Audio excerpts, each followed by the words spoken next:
really for both of you guys. So Eric gets hurt, so you sort of know you have to step up. Did you take some more on your shoulders with that for both of you, or did you just let the game come to you? Keith, first, but then Emmitt. I'll say for me, I think mostly every game I let the game come to me and not try to force nothing. But seeing Eric go down, he's a big part of our scoring. I feel like some of us needed to step up and help him with that since he was hurt. I think me and Emmitt did that effectively tonight. Emmitt, you? Kind of just piggyback off of what Keedy said. Seeing a guy like Eric go down, especially just with me and his history. I didn't like the play that happened. I think he got kicked in the head.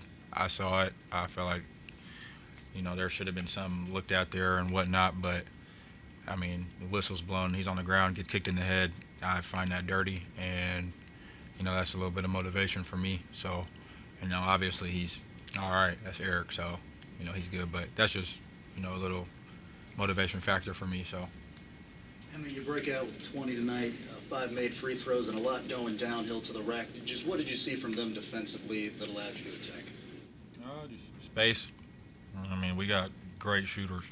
We don't have good shooters. We have great shooters. So, just the ability to stretch the floor for our team and, keep good spacing is going to open the defense up. And, they have to guard us. They can't not guard Eric. They can't not guard Kedrian. They can't not guard Keedy.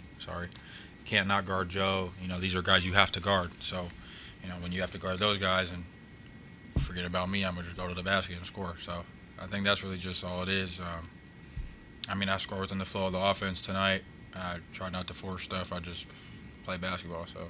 Did it feel good, though, after doing a lot of other things to affect the game, to put up more on the score sheet this evening? We won. Just for you personally. We won. I came back here to win games. I didn't come back here to average 20 points. I didn't come back here to score a bunch of buckets. I came back here to try to do something special with this team, and obviously we've been off to a slow start in Big 12, and right now we're trying to correct it all. So if you look, my main assignment usually, me and Keedy, is guard the best player. If the best player is a point guard, Keedy gonna guard him. If it's the 2 through 4, I'm usually gonna guard him. So I know that's my role. I knew that was my role coming here. I knew that was my role the first time I was here. So just sticking with that and letting the game just come to me. 7 to 10, I was just really efficient. There's been games where I've shot 8 shots and 9 shots and only made 2 or 0. So it's just the shots fell tonight and we just play ball. So. Keedy, when a team rallies and then takes the lead, sometimes it's that last push that they need to get over and win the game. You're all able to steady yourselves a couple times, come back down, answer their buckets with buckets, and take the lead back. Experience from this year, veteran experience, been through before. What is helping you do that?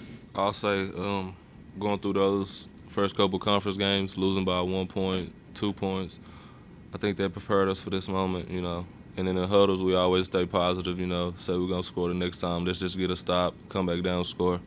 So I think the positivity in the huddle during those timeouts, it what helped us, execute. And Emmitt, do you or Joe get more credit for holding Hugs back and keeping him from getting a technical in the last couple of minutes? No, but, the one thing a lot of people don't talk about, when a coach is, getting after it with the refs and almost getting a tech, is that just showed you how much he's fighting for us. So it just gives you even more of a reason to fight for your guys. So, my freshman year we played at Iowa State, and he got a tech. He got kicked out the game. I don't know if a lot of people remember that, but he got that. And so this time around, I remember that vividly. So I saw it about to happen, and I didn't know if the ref was having a good day or not, so I just went over there and just wanted to keep the space. And I just told him, we're going to win it, don't worry about it. And he ain't saying nothing back to me, but I hope he heard me. Keedy, you obviously one of the top defenders. Can you kind of talk about what Joe Tuason did, the last couple of possessions?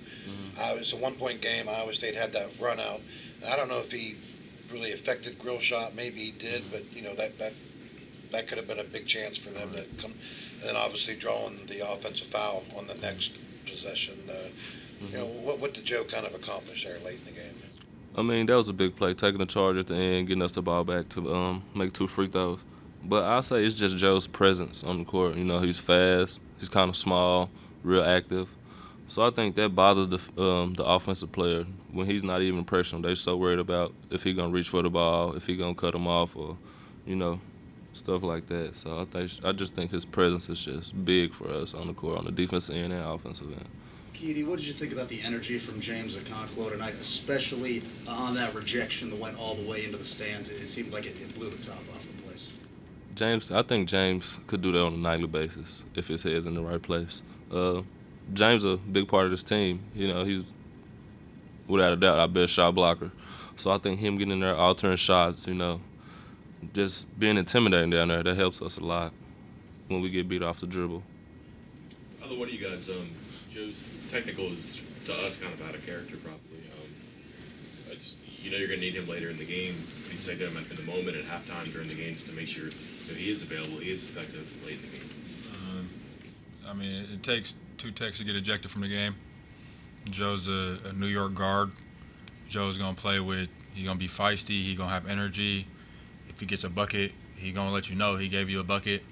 And if he gives you a bucket, it's going to be a bucket. And it's not going to be a regular basket. So Joe is going to be Joe. And I'm not going to try to change Joe. If Joe wants to score that layup and stick his tongue out at the crowd or stick his tongue out at that guy, I'm going to let him do it 100 out of 100 times. We won the game. It is what it is. He's just showing emotion. He cares about the game. He could get the bucket and just run back straight face, and it would be maybe boring to him or whatever. But I just like that he plays with emotion. He plays with his heart on his chest. So. You guys heard Coach talk about digging yourselves a hole and now trying to climb out of it. What's it like in a game like this, playing with your backs against the wall like that, to use a clip today? For me personally, since I've been here, except for my first year here, I feel like our backs have always been against the wall, and I think that's what we thrive the most, when our back against the wall, people count us out. I think that motivates us to come out and win games. Emmitt, you said you came back to do something special. I imagine 0-5, you change a little bit, but special's still out there. How do you change that talking point to it's not over, we actually can still accomplish something here? The NCAA tournament starts in March. So, we're going to try our best to win all the games remaining, in the regular season. We know Kansas City, we know what the atmosphere is like, and, we obviously would love to go do something special there. That first weekend of April is, what everybody wants to play for. So, obviously, we're going to take this one game at a time. We're not going to look past any opponents. We got a road trip coming up, 2 tough opponents. So, we're going to go try to handle business and come back home and handle business even more. So, nothing's ruled out. I done watched 12 seeds get to the Final Four. You see it happen like every other year.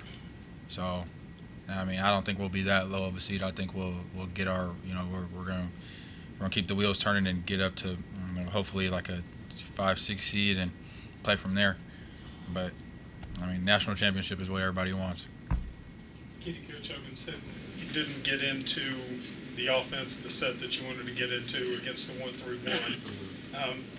Was that positioning? Who was on the floor? But then a little bit later, you were able to run a couple things that looked like that were able to get good shots and end up getting them out of it. So, how did you adjust that? What did you do to kind of bring that back a little bit? I wouldn't say it was. I would say it was positioning. Obviously, guys see things on the court that I don't see because they're behind the defense and I'm on top of it. So I think they were just moving the spaces that they thought was open, but wasn't open to me. But along down the line, we kind of figured it out. Found the open spaces that were available, and I was able to pass in those open spaces. So I think we put it together at the end. Emmitt, you got a quick turnaround now for a couple challenging road games. How much of an advantage is it that you've at least faced those teams once apiece? What do you mean, like home away? Well, just Texas and Baylor coming up, and the fact that you've already played them. Oh, go back and watch the film.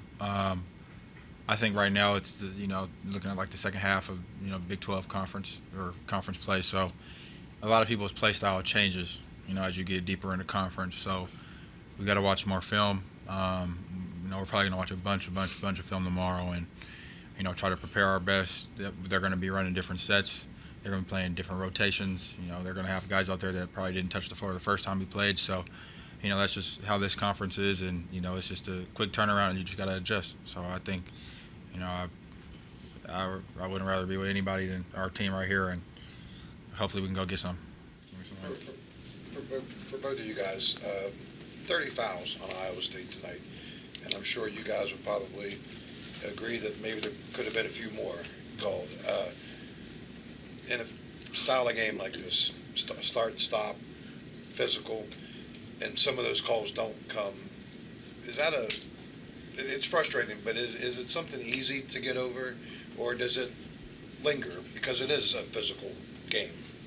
I'll start off with coming into this game, watching film, watching them play other teams. We knew there was an aggressive defensive team because that's where they get most of their points from, points off turnovers. So it was part of the game plan to kind of attack them, get it to the basket, draw fouls.